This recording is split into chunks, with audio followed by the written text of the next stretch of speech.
kafirun wala karihal musyrikun wala karihal muslimun. Subhanaka la ilma lana illa ma 'allamtana innaka antal alimul hakim. Rabbi shrah li sadri wa yassir li amri wahlul 'uqdatam min lisani yafqahu qawli. Alhamdulillah, syukur kepada Allah Subhanahu wa taala, segala puji bagi Allah Tuhan sekalian alam, salat dan salam ke atas junjungan besar Nabi Muhammad sallallahu alaihi wasallam. Masih banyak diucapkan kepada al-ustaz pengurusi acara.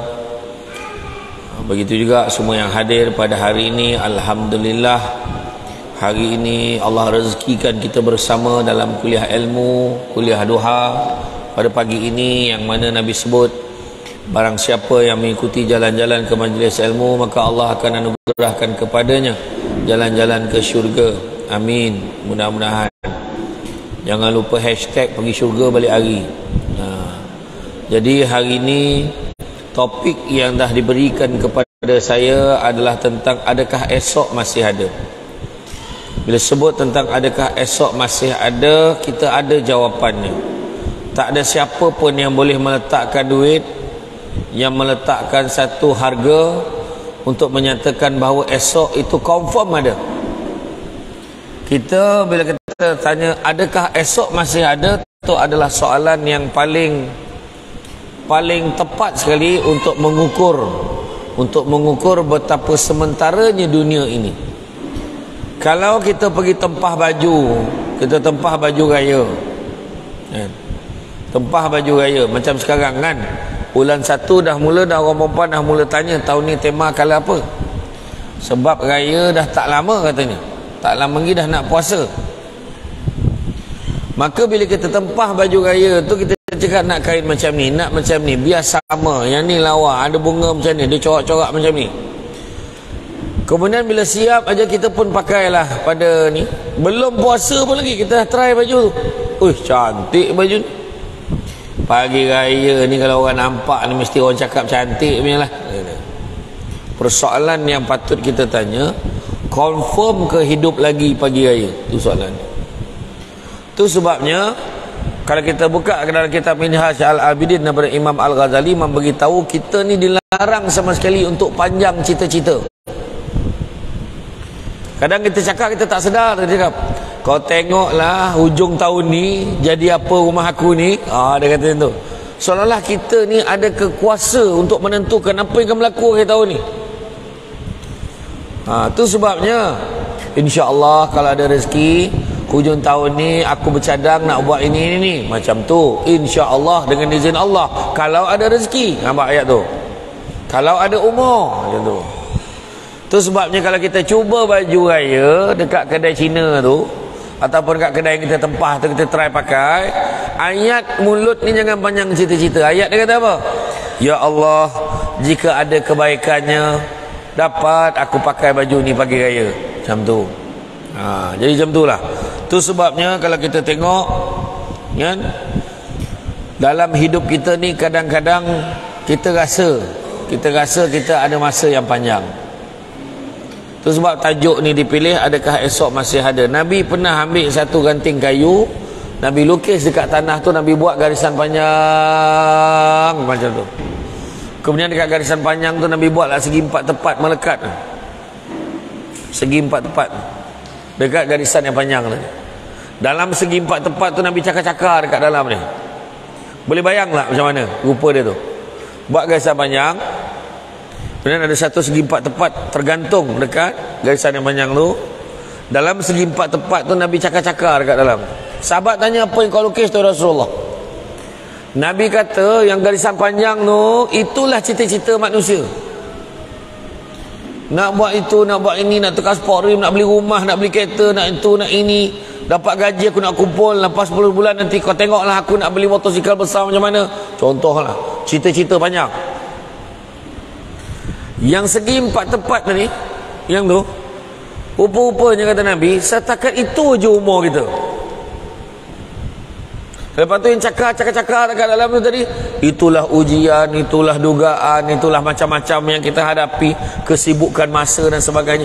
Itu sebabnya kita rasa, hai, bukan baru raya ke hari tu ni dah nak puasa balik. Cepat aja masa berlalu, kita kata kan. Bila cepat masa berlalu tu tandanya apa? Tandanya apa? Nak mati. Nak mati dah tu. Maknanya dekat dah kita dengan kematian.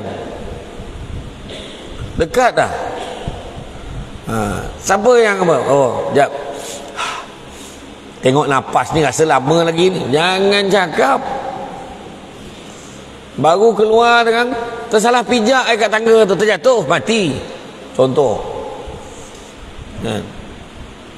Ataupun tersalah pula pilih kasut tadi, slipper ni pasang di sarung tu, tersarung pula slipper orang lain. Slipper tu pula ada yang perubatan apa, matte shoe macam tu lebih kurang, yang power punya, ada current pula. Tak kena nak dengan kawan tu, terperanjat pijak kawan tu, langsung mati. Contohlah. Ada orang balik rumah tidur tak bangun-bangun, mati. Ada. Tercakik tulang ikan kerai, mati. Ada. Nak cakap macam mana? Tu sebabnya diberi sebut jangan terpedaya dengan muda, sebab mati tak syarat tua. Jangan terpedaya dengan sihat, sebab mati tak syarat sakit. Itu sebabnya kita kena tengok apa yang kita usahakan. Apa yang kita usahakan untuk hidup di masa akan datang. Maksud hidup di masa akan datang tu, tengok apa yang bakal kita laksanakan, untuk apa yang bakal kita bawa ketika hari kiamat. Kalau hari kiamat tu nak relax, maka atas dunia ni tak boleh relax. Tu sebabnya pernah disebutkan dalam satu hadis, bagaimanakah dia beritahu oleh Jibril, dia kata, hiduplah kamu sesuka hati kamu, kata Jibril. Hidup sesuka hati kamu, sebab sampai masanya kamu akan mati. Berkasih sayanglah, bercintalah dengan sesiapa yang kamu sukai, kerana sesungguhnya kamu akan berpisah juga dengannya. Dan yang ketiga, perbuatlah sesuka hati kamu. Apa yang kamu nak buat atas muka bumi ini, buatlah, kerana sesungguhnya kamu akan dibalas dengan setiap apa yang kamu lakukan. Senang aja amaran yang diberikan oleh Jibril kepada manusia ni. Hidup macam mana kau nak hidup? Hiduplah sampai masa akan mati. Sukalah macam mana pun, kita sayang mak ayah kita macam mana pun, sampai masa mereka akan mati. Malahan ada orang tu dia lah mati dulu pada mak ayah dia. Ada kan? Bercintalah, berkasih sayanglah dengan orang tu. Sayanglah orang tu, sayang betul. Aku tak boleh hidup tanpanya. Tengok orang tu mati elok, kau hidup nampak kan? Tapi nak begitu apa? Sampai masanya kamu akan berpisah dengannya. Setidak-tidaknya berpisah sebabkan oleh kematian. Begitu juga berbuatlah sesuka hati kamu, kalau sesungguhnya kamu akan dibalas dengan apa yang kamu lakukan. Itu sebabnya daripada Ibnu Umar radhiyallahu anhu, Rasulullah SAW pernah menasihati beliau, hiduplah engkau di dunia ini seakan-akan sebagai orang asing atau musafir, dan mempersiapkan dirimu untuk menuju negeri akhirat. Nampak tak? Dalam surah Al-Hasyr ayat 18 memberitahu, hendaklah kamu melihat, meninjau apa yang kamu usahakan untuk hari esok, untuk hari kiamat. Bersedia ke tak bersedia? Hidup kita ni tuan-tuan dan perempuan sekalian, kita nak kejar 3 je dalam hidup kita ni. 3 je nak kejar dalam hidup. Yang pertama, kejarlah apa yang disebut sebagai hidayah, petunjuk. Kadang-kadang tak ada petunjuk dekat dia, walaupun nama isteri dia Hidayah, walaupun nama anak-anak dia ada salah seorang tu Hidayah namanya. Adik ni mana nama Hidayah? Kan tangan. Tak ada Hidayah. Belum ada Hidayah lagi. Contohlah kan. Kadang-kadang tak ada Hidayah. Kejar hidayah ni petunjuk supaya kita dapat bezakan benda buruk dengan benda baik. Orang yang tak ada hidayah, benda buruk rasa baik, benda baik rasa buruk. Datang dengan majlis ilmu ni rasa tak elok. Kau janganlah pergi-pergi sana, nanti besok kau dah pergi kan, payah kau nak tinggalkan tempat tu. La ilaha illallah. Adalah orang nasihat macam tu. Engkau pergi-pergi sana, kau jangan main-main tak. Aku dengar-dengar kat sana semuanya orang belah sini. Contoh lah. Ada je nak cakap kat orang. Jadi benda baik rasa buruk. Semayang dekat masjid, nanti orang cakap aku mak masjid pula. Apa salahnya? Apa penyakit kau tak nak orang panggil kau mak masjid? Orang lagi suka, kau lagi suka orang panggil kau tu mak rock Suka panggil mak pening, suka panggil mak simpang, dia suka benda tu. Tapi mak masjid dia tak suka. Kenapa macam tu kan? Benda buruk rasa baik, benda baik rasa buruk. Yang kedua, kejarlah apa yang disebut sebagai maghfirah, keampunan daripada Allah Subhanahu Wa Taala. Melainkan dalam dewan ni ada yang berani cakap, alhamdulillah ustaz, belum ada dosa lagi tu. Maghfirah ni minta ampun dengan Allah kan? Tak ada, saya setakat ni saya dah cek dah, 2022 itu memang tak ada dosa langsung. Amboi, bercakap macam tu pun berdosa dah belagak. Kita ada dosa, percaya cakap saya. Tadi pun orang dah cakap dah, kata 9.5. Kata 9.5 tak ada pun orang. Samsul Debat pun tak sampai lagi. Yang dia tak tahu Samsul Debat 8.45 dah sampai, orang tak ada. Rupa-rupanya budak-budak ni ada sesi apa tadi? Ada mengaji agaknya. Itu yang saya pergi, dibawa pergi minum sekali lagi. Hari ni saya minum berkali-kali hari ni. Rezeki lah, rezeki. Contohlah kan, kadang kita ni manusia ni berdosa. Sebab tu Nabi kata, sesungguhnya manusia itu berdosa, dan sebaik-baik manusia berdosa itu adalah bertaubat kepada Allah. Itu cerita dia. Minta ampun dengan Allah banyak-banyak, maghfirah. Dan yang ketiga, kejarlah apa yang disebut sebagai rahmah. Hidayah, maghfirah dan rahmah. Sebab apa? Hanya dengan rahmat Allah kita boleh masuk syurga. Tapi nak dapat rahmat Allah ni tak ada cara lain. Caranya adalah dengan beribadah sebanyak-banyaknya. Beribadahlah sebanyak-banyaknya, insya-Allah barulah boleh dapat rahmat Allah. Tapi nak ibadah tu kenalah belajar. Umur kita dekat dunia ni majoritinya hanyalah 60 hingga 70 tahun. Dengan masa dan usia yang berbaki ini, kita perlu mencari bekalan, memperbanyakkan amal kebaikan dan ibadah dengan penuh takwa. Kenalah cari. Tiba-tiba dah masuk tahun 2023. Macam pengkar lagi tangan tu, tahu pengkar? Tangan macam tak berapa mahir lagi nak tulis 2022, tiba-tiba dah 2023. Itu pun berapa ramai orang ajak, jom kita pergi dengan ceramah Samsul Debat bila? Pada 8 bulan 1 tahun 2022. Itu bukan tahun lepas ke? Silap 2023 dia kata. Nampak? Sebab dah terbiasa. Jadi baru nak membiasakan, tiba-tiba dah 2023. Nanti 2023 tak sempat pandai lagi. Susah betul nak tulis 2 dengan 3 tu. Susah betul rasanya. Tiba-tiba dah 2024. Itu pun kalau sempat. Macam tu. Jadi tu sebab kita kena bermuhasabah diri kita. Tanya balik diri kita, apa yang dah kita buat, apa yang telah kita lakukan. Itu sebabnya kalau kita tengok, saya ulang balik surah Al-Hasyr ayat yang ke-18, Allah bagi tahu, wahai orang-orang beriman, bertakwalah kepada Allah dengan mengerjakan suruhannya dan meninggalkan larangannya, dan hendaklah tiap-tiap diri melihat dan memerhatikan apa yang dia telah sediakan untuk hari esok, yakni hari akhirat, dan bertakwalah kepada Allah, sesungguhnya Allah amat meliputi pengetahuannya akan segala yang kamu kerjakan. Tengok apa yang kita usahakan untuk hari esok tu, bukan esok pagi, untuk hari kiamat. Ibadah banyak-banyak. Jangan kata hidayah atau pula kan, saya belum dapat hidayah lagi. Jangan cakap macam itu.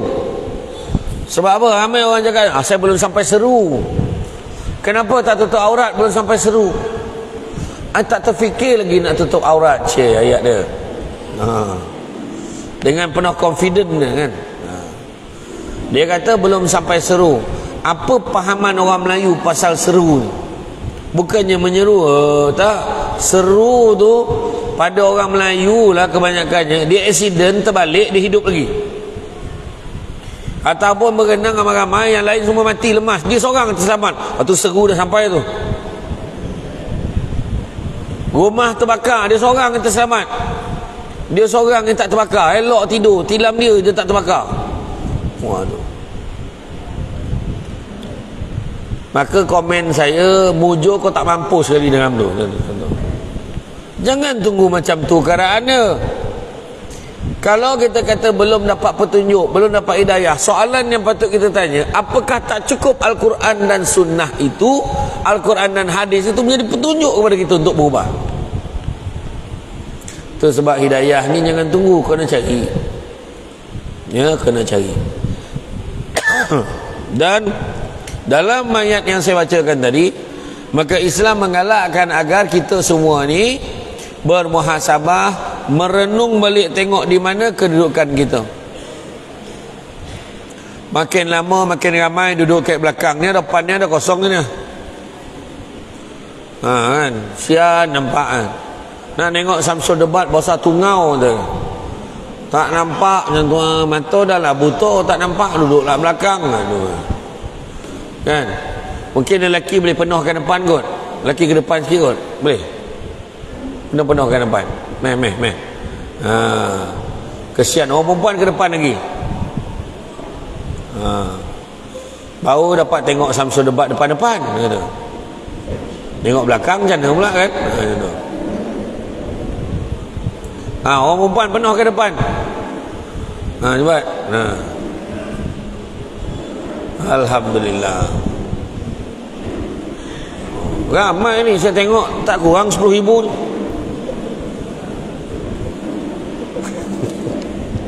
Okey. Nanti kan ada yang sampai lagi ni, kan, biar dia duduk belakang okey.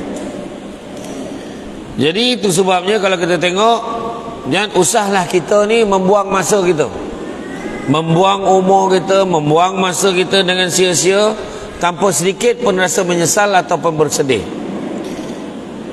Maka umur kita ni sebenarnya sangat singkat, dan apa yang berbaki hendaklah diambil kesempatan dengan beramal kepada Allah Subhanahu wa taala. Lainlah kalau kita hidup macam umat Nabi Nuh. Umat Nabi Nuh umur dia 950 tahun.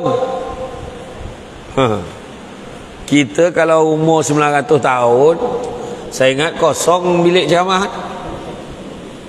Yang pasang kamera pun silap-silap pasang, dia beritahu, "Ustaz dah habis kan, Ustaz off tau." Dia balik, saya balik dulu, dia pun balik. Kan? Tapi umur kita ni sebab Nabi sayang kita, Nabi minta umur umat aku jangan kau bagi panjang-panjang ya Allah. Nabi minta jangan panjang-panjang, maka umur kita lebih kurang macam Nabi je. Kalau 50 tu, kalau 60 tu normal lah, 60 habis, tu biasa. Kalau 70 tahun bonus, 80 tahun ekstra, 90 tahun gegar vaganza. Tengoklah umur kita sampai ke tak sampai. Kan? Jadi sebab memang umur rakyat Malaysia macam tu je. Kebanyakan macam tu. Kalau yang dah sampai 100 tu pun dah tak rupa orang dah. Orang pun tak kenal lah, siapa ni, tak dengar, kuat sikit. Kan? Macam-macam, deteriorating. Telinga dah tak berapa dengar, mata tak berapa nampak, hidung pun tak apa bau, mulut pun tak boleh nak makan, benda banyak dah. Gigi pun tak ada, makan benda pedas sikit pun nak meraung. Saya tengok dekat Pahang ni, alhamdulillah, lidah semua orang cepat nipisnya. Sebab pedas-pedas dah, bagus. Makanan pedas dekat sini bagus. Menyala, dah lah panas, menyala pula. Kan? Bagus. Makan pedas-pedas. Tapi sampai masa lidah kita dah tak boleh tahan dah pedas tu. Kan? Saya pernah jumpa dekat masjid Bandar Baru Sungai Buloh, dekat luar tu ada satu restoran. Restoran nasi ayam penyet sambal setan. Gila betul.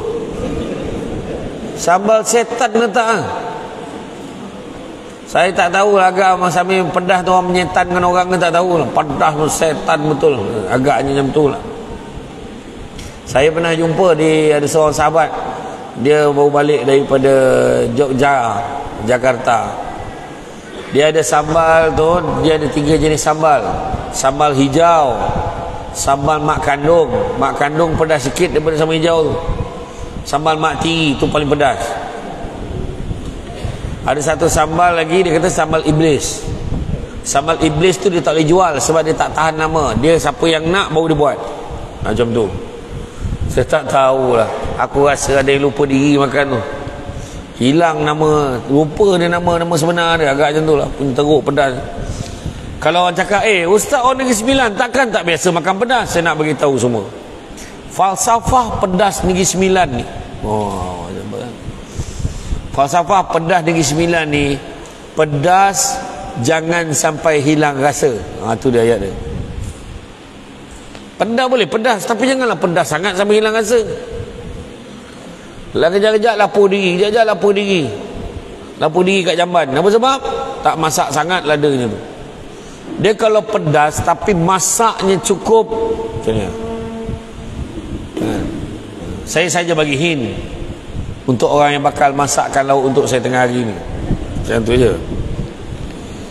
Maka Rasulullah mengingatkan kita, rebutlah 5 sebelum 5. Iaitu masa muda sebelum masa tua, masa sehat sebelum masa sakit, masa kaya sebelum miskin, masa lapang sebelum sibuk, dan masa hidup sebelum mati. Itu sebabnya ada satu gurindam daripada Hamka. Saya nak bacakan gurindam ni. Gurindam daripada Hamka ni sangat menyentuh hati bila kita memahaminya. Tengok sama tak macam kita. Apa yang Hamka bagi tahu ni? Tajuk gurindam hikmah nukilan Buya Hamka ini, tajuknya adalah terlena. Terlena. Dengar ke tak dengar ni? Dengar. Terlena. Okey. Kata Hamka, waktu berlalu begitu pantas menipu kita yang terlena. Belum sempat berzikir di waktu pagi, hari sudah menjelang siang. Belum sempat bersedekah pagi, matahari sudah meninggi. Niat pukul 9 pagi hendak solat duha, tiba-tiba azan zuhur sudah terdengar. Teringin setiap pagi membaca 1 juzuk Al-Quran, menambah hafalan 1 hari 1 ayat, itu pun tidak dilakukan. Rancangan untuk tidak akan melewatkan malam kecuali dengan tahajud dan witir, walaupun hanya 3 rakaat, semuanya tinggal angan-angan. Beginikah berterusannya nasib hidup menghabiskan umur, berseronok dengan usia, lalu tiba-tiba menjelmalah usia di angka 30, sebentar kemudian menjadi 40, tidak lama kemudian terasa menjadi 50, dan kemudian orang mula memanggil kita dengan panggilan Tok Wan ataupun nenek, menandakan kita sudah tua. Lalu sambil menunggu sakaratul maut tiba, diperlihatkan catatan amalan yang kita pernah buat. Astaghfirullahalazim, ternyata tidak seberapa sedekah dan infak, cuma sekadarnya. Mengajarkan ilmu pun tidak pernah ada, mengeratkan silaturrahim pun tidak pernah dibuat. Justru apakah roh ini tidak akan melolong meraung menjerit menahan kesakitan di saat berpisah daripada tubuh ketika sakaratul maut? Hati berkata, tambahkanlah usiaku ya Allah, aku memerlukan waktu untuk beramal sebelum kau akhiri ajalku. Belum cukupkah kita mensia-siakan waktu umur selama 30, 40, 50 atau 60 tahun? Perlu berapa tahun lagi kah untuk mengulang pagi, siang, petang dan malam? Perlu berapa minggu, bulan dan tahun lagi agar kita bersedia untuk mati? Kita tidak pernah merasa kehilangan waktu dan kesempatan untuk menghasilkan pahala, maka 1000 tahun pun tidak akan pernah cukup bagi orang-orang yang terlena.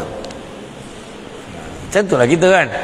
Aku ingat aku nak mengaji lah ni, ingat aku nak buat. Tak buat sebenarnya. Ingat malam kan aku nak buat salat ni lah, tahajud lah, pak tengok World Cup pula, contohlah. Tengok bola pula, ada je kan. Baru ingat nak mengaji pas maghrib, drama sedap pula kan. Drama apa nama tu, Setia Kasih macam mana, apa benda tah tajuk, saya dah lupa dah tajuk. Budak tebing macam tu lah tengok. Saya tak tengok, ada orang share dalam TikTok kan. Maka kita mulakan hidup kita ni hidup seadanya. Hidup seadanya maknanya Nabi pesan, barang siapa yang hidup pagi, jangan cita-cita hidup petang. Kalau dah hidup petang, jangan cita-cita hidup malam. Kalau hidup malam, jangan cita-cita hidup esok. Maka hiduplah seadanya. Masa yang ada ni manfaatkan. Alhamdulillah, pagi tadi subuh, lepas subuh mengaji, lepas mengaji mandi siap, sambil zikir, gosok baju, gosok tudung, gosok ni apa semua. Sebab kurta tu dah lama tak pakai. Contoh, pergi pula dengan kuliah duha dekat Mahtafiz Al-Furqan ni, datang sini, habis ni sekarang belanja Samsul Debat makan, contoh, tambah pahala lagi kan. Lepas tu habis tu sekarang masuk duit dalam tabung Mahat, contohnya, alhamdulillah masuk pula tabung, pahala lagi. Kita buat sebab apa? Kau ni besok-besok je lah sedekah. Kita tak tahu kita ada lagi esok. Rupanya yang kita manfaatkan hari itu, itulah yang terbaik yang pernah kita lakukan. Maka hisaplah diri kita dengan melihat masa-masa lalu dan sekarang, apakah kita masih berada di landasan yang lurus mematuhi segala perintah Allah, atau sebaliknya istiqamahlah dan tekun dalam berusaha untuk mencapai sesuatu disitakan.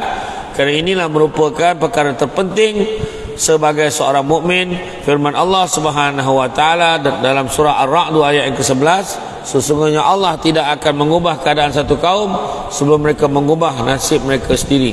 Dan apabila Allah mengenaiki keburukan terhadap satu kaum, maka tak ada yang dapat menolaknya dan tidak ada pelindung bagi mereka selain dia. Jadi tuan-tuan dan puan-puan sekalian, pentingnya kita tengok kan, apakah persediaan kita untuk hari-hari mendatang. Malahan sebagai seorang Islam, penekanan dalam soal ibadah dan akhlak perlu memainkan perhatian. Dalam ibadah kena belajar 4 ciri nak mencapai kesempurnaan ibadah. Pertama, mesti dengan ilmu. Bukan main belasah. Orang semayang kita semayang, orang kat takbir kita kat takbir, yang seorang macam atromen, yang seorang macam nak bersilat. Allah taiklah belakang, Allah, uish, dahsyat betul. Ada Allah atromen, ada macam-macam cara. Tu sebab kena belajar. Kedua, mestilah ikhlas dalam menuntut ilmu. Ibadah kita pun kena ikhlas. Yang ketiga, mestilah ibadah itu menyebabkan ada perubahan pada tindak tanduk, perangai dan kelakuan. Semayang mengumpik macam tu gak laju contoh. Semayang mengutuk orang tak cukup tanah. Semayang bukan main lagi, tapi mengutuk dekat dalam media sosial macam, ya Allah Akbar, betul ke ini orang Islam? Kadang kita tanya balik. Mencarut-carut, maki hamun, kata-kata kesat semua dikeluarkan. Dekat masjid muka bangang, elok muka dia. Tapi dekat dalam media sosial, bila dia dapat keyboard tu, dialah manusia paling kreatif sekali dalam bab mengutuk orang. Itu kreatif. Macam-macam. Saya dah 2 hari dah sampai ke hari ni dapat tahniah atas perkahwinan sebenarnya. Dia siap marah saya ni, ada dia tulis. Dia kata apa tau? Dulu minat sangat, dia nampak ada muka saya, dia tulis, dulu minat sangat dengan beliau ni, tapi semenjak ada kes dengan Ira, terus boykot ceramah beliau. Apa hal? Ni satu lagi, gambar saya dekat Mekah baru ni. Tak nampak pula.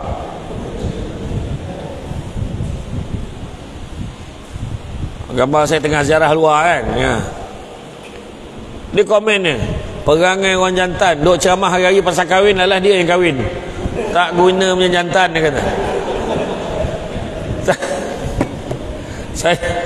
Itu saya kata. Lepas tu saya komen lah balik. Saya balas kat komen yang saya hantar kat dia. Saya cakap apa tau? Saya kata, yang kahwin tu Samsul Yusuf pula Samsul debat yang kau babit ni sekarang tu. Oh ya ke? Sorry ustaz, salah info. Geram betul aku. Dia jawab pun berdarah lagi ni. Yang seorang ni macam ni. Itu bukan Samsul debat tau. Allah, maaf ustaz, saya akan terus support semula ceramah ustaz, kata. Jangan sebar fitnah macam ni. Akal betul dia orang ni. Masalahnya bagi tak cukup. Itu saya kata tadi, membalun tak cukup tanah. Rupanya bukan saya je kena, Abang Samsul Rau-Rau pun kena. Cakap kan nak buat macam mana. Sebab malam tu dah rumah saya pandang saya. Tahniah Ustaz Samsul debat atas perkahwinan. Dia siap letak, dia letak tulisan, dia siap tag tu. Tak boleh kau tengok tu Samsul lain. Jadi susah pula pakai nama Samsul sekarang. Macam itulah tuan-tuan. Kadang ada orang macam tu, dia cepat betul. Kalau media sosial memang cepat betul, kan? Penekanan kita dalam tu ibadah tadi, ada perubahan tindak tanduk dan perangai. Dan yang keempat, saya pertama tadi saya kata apa? Yang pertama mesti dengan ilmu. Yang kedua ikhlas. Yang ketiga perubahan tindak tanduk dan perangai. Yang keempat mestilah dimulakan dengan niat. Inna a'malu bin niat. Nabi kata niat tu mustahak. Kenapa datang hari ni? Nak datang majlis ilmu. Kenapa datang hari ni? Nak selfie dengan Samsul debat, contoh. Kenapa datang hari ni? Saya saja nak tengok Samsul debat macam mana, kata. So apa yang kita niatkan tu lah yang kita dapat. Aku ni sebenarnya datang kerana ilmu. Aku kerana Allah ni aku nak menuntut ilmu. Kalau dapat selfie bonus, macam tu, kan? Saya okey ya, kan? Yang kata RM10 tadi ustaz cakap tu murah sangat tu. Saya 50 gambar tegak, gambar gebah 100. Macam tu. Kan? Dah lah, saja je. Jadi mana kata niat ni penting. Sebab Nabi pernah sebut tidak ada lagi penghijrahan selepas Fathu Makkah. Yang ada cuma niat dan jihad, dia kata. Maknanya niat pun bukan senang nak tukar. Nak letak niat yang baik bukan senang. Contoh orang lelaki kan, orang lelaki, niat yang baik yang susah nak letak. Contoh kahwin lagi, contoh, bukan senang.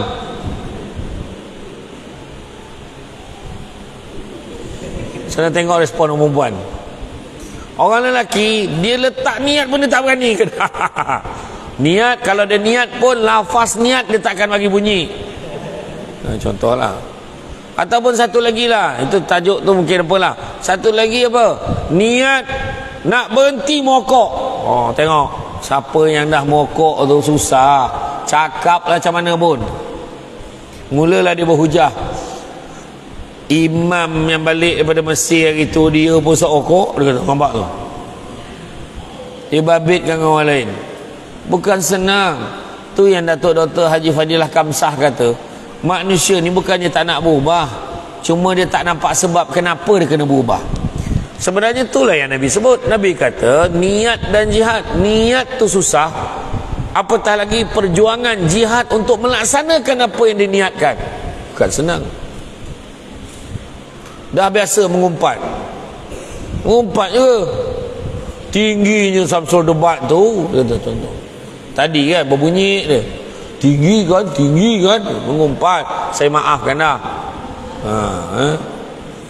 Ada je benda nak cakap. Lambat betul dia. Sejak keluar TV ni lambat datangnya. Wajar betul. Sepa je nak ngumpat. Cuba bawa bersabar sikit. Dengar-dengar kan imam tu lah. Imam tu kenapa dengarnya imam tu ada dia nak cakap. Lepas tu datang seorang, tak baik lah kau cakap macam ni, berdosa tak lah, macam kau baik sangat. Kena Macam mana kau baik sangat? Jawab balik. Memang aku ni tak baik, tapi anggaplah ni usaha aku nak jadi baik. Ambil, balas balik. Macam tu. Sebagai seorang Islam, penekanan dalam bab ibadah dan juga bab akhlak perlu kita tekankan. Kekayaan yang paling besar adalah akal. Kemiskinan yang paling besar adalah bodoh. Keburukan yang paling buruk adalah terpesona pada diri sendiri. Dan semulia-mulia perbuatan adalah akhlak yang baik. Saya ulang balik. Sedap pula ayat tu. Kekayaan yang paling besar adalah akal. Kemiskinan yang paling besar adalah bodoh. Keburukan yang paling buruk adalah terpesona pada diri sendiri. Pergerasan lawa, pergerasan bagus, pergerasan hebat. Dia terasa dia paling sedap sekali masak kat Tebeloh ni. Dia tak tahu Samsul Debat lidah dia lain. Contohlah. Kan? Dia terasa dia lawa, terasa dia elok, terasa dia sempurna, terasa dia baik. Contoh, terpesona pada diri sendiri adalah keburukan paling buruk. Dan semulia-mulia perbuatan adalah akhlak yang baik. Saya kena slowkan apa yang saya sebut, sebab ada yang sedang menyalin. Sampai bocor-bocor bukunya menyalin. Bismillahirrahmanirrahim. Jadi ingat, apakah esok masih ada filem yang dilakonkan oleh Sarimah dan juga Jin Samsudin? Apakah esok masih ada? Satu lagi, tiada esok bagimu. Suka betul dia main esok-esok ni. Dia tak pakai apakah masih ada lusa. Tak ada pula dia pakai lusa tu. Tulat pun tak ada nak masuk kan. Sebab apa? Sebab nak bagi gambaran esok tu sesuatu yang tidak pasti buat kita. Saya teringat ada satu kata pepatah, semalam ibarat cek tendang, tak ada nilai, lupakan saja. Esok pula ibarat buku hutang, entah bayar, entahkan tidak. Jadi jangan mengharap sangat-sangat. Tetapi hari ini ibarat wang tunai yang ada di tangan, maka manfaatkanlah sebaik-baiknya. Allah bagi peluang kita hidup hari ini, manfaatkanlah dengan sebaik-baiknya. Jangan sibuk buat dosa, jangan sibuk buat benda-benda yang Allah tak suka. Buatlah kebaikan banyak-banyak. Kebaikan yang paling senang nak buat hari ini, sumbangkan dalam tabung Mahat Hafiz Al-Furqan. Sumbang. Tak dapat bagi RM1, bagi RM1,000. Tak dapat bagi RM50, bagi RM5,000. Maknanya tak dapat bagi kecil, bagi besar. Kadang-kadang orang tu buka wallet dia, dia nampak duit kecil tak cukup, duit besar banyak. Dia kata tak ada duit kecil lah, dia kata. Bagi je duit besar tu. Dalam surah Al-Imran ayat 92 Allah Ta'ala beritahu, belum sempurna kebajikan seorang mukmin selagi mana dia tidak menginfakkan sebahagian daripada harta yang dicintainya. Makna yang kita sayang tu kita kena bagi. Sayang duit besar ke sayang duit kecil? Saya cakap,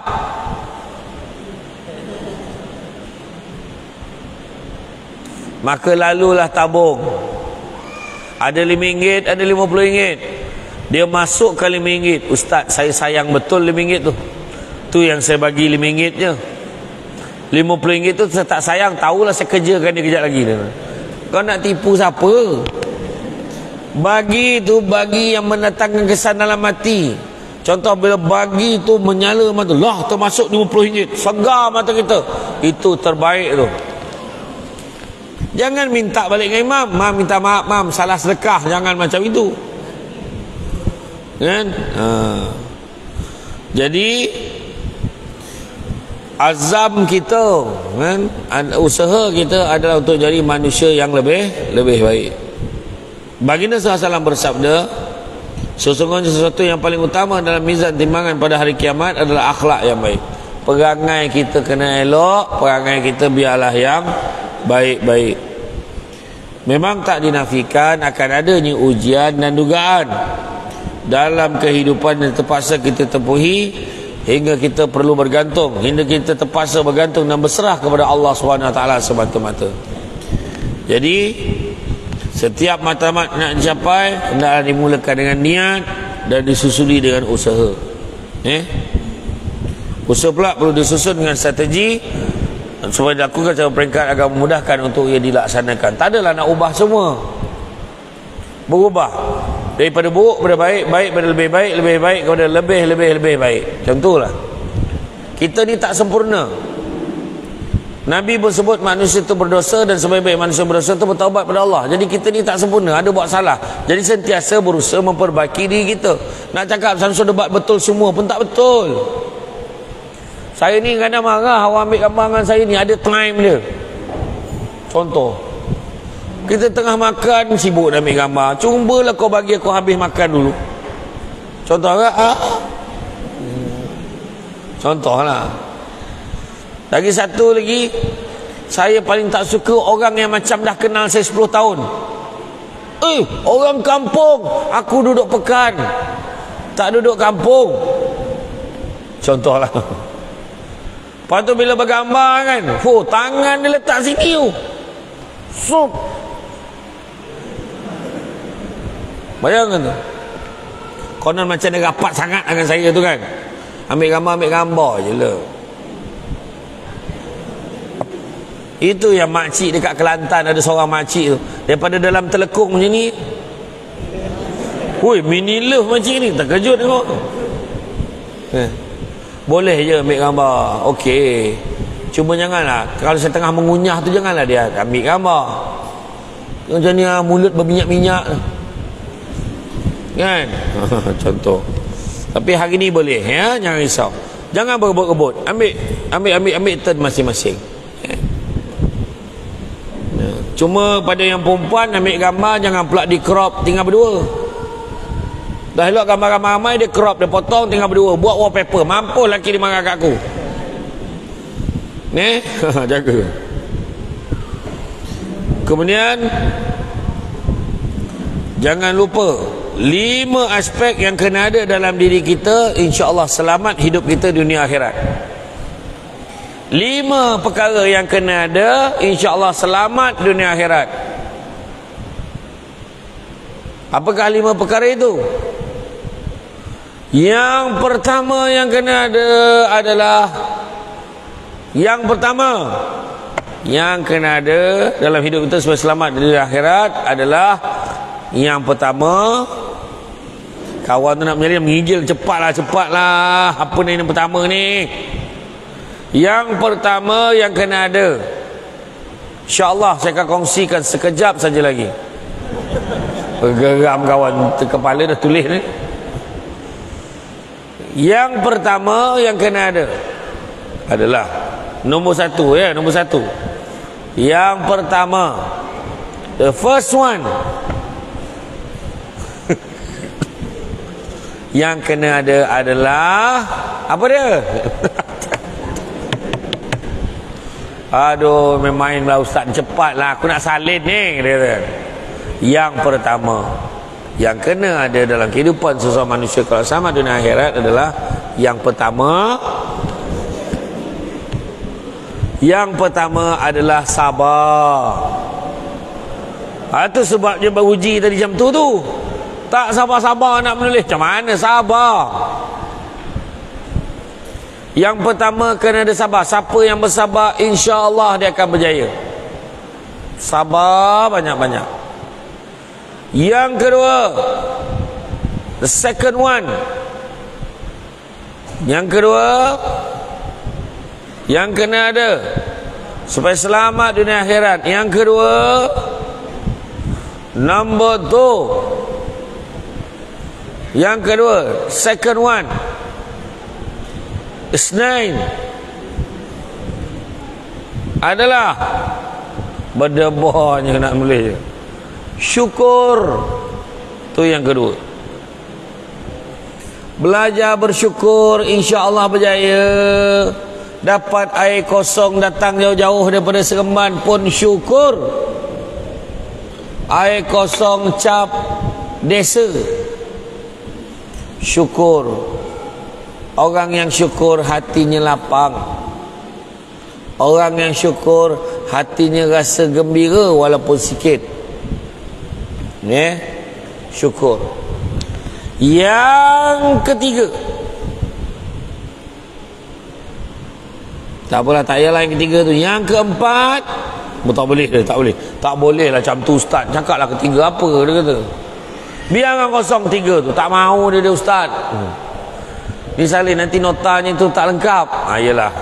Yang ketiga, bukan yang keempat. Yang ketiga, bukan yang kelima. Yang ketiga, number 3, tin. Yang ketiga,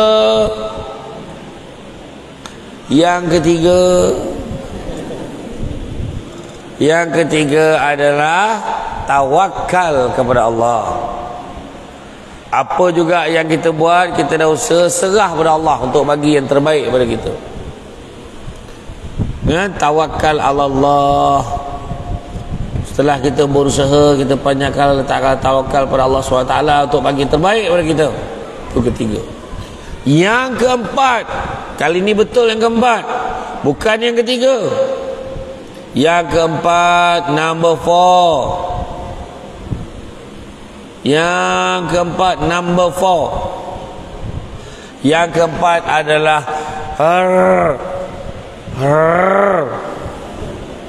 redha. Redha kepada ujian dan ketentuan Allah bagi kat kita. Terima, insya-Allah selamat dunia akhirat. Dan yang kelima adalah Yang kelima apa? Yang kelima, ikhlas. Berbuat sesuatu tidak mengharapkan ganjaran manusia, tapi ganjaran pada Allah jugalah yang didambakan. Maka tolak ke tepi. Tolak ke tepi nakkan ganjaran manusia. Kadang-kadang kita berharap, minta-mintalah dia boleh tolong aku, minta-mintalah dia boleh bantu aku. Yakin dan percaya, bergantung harap pada manusia, kita akan kecewa. Bergantung haraplah kepada Allah, insya-Allah Allah tidak mengecewakan kita. Faham jadi ada 5 perkara tu, insya-Allah selamatlah hidup dunia akhirat. Maka soalannya, apakah masih ada esok? Tepuk dada, tanyalah iman kita. Tuan-tuan dan puan-puan mati Allah sekalian, rasanya cukuplah sekadar itu. Saya faham cara renungan tajam yang diberikan itu. Jadi insya-Allah lepas ni siapa nak bergambar boleh bergambar. Bak kata orang sepandai-pandai tupai melompat, akhirnya jatuh ke tanah jua. Walaupun perkongsian sudah tamat, mudah-mudahan meresap ke dalam jiwa. Budak-budak membawa galah nak menjolok buah berangan. Kalau dia silap dan salah, dikata tidak, dicaci jangan. Tenang-tenang air di laut, sampan kelok mudik ke Tanjung. Hati terkenang mulut menyebut jasa baik, pihak penganyum menyebut rasa nak junjung. Jadi itu saja daripada saya, sedikit makluman. Di luar sana ada satu meja ajaib.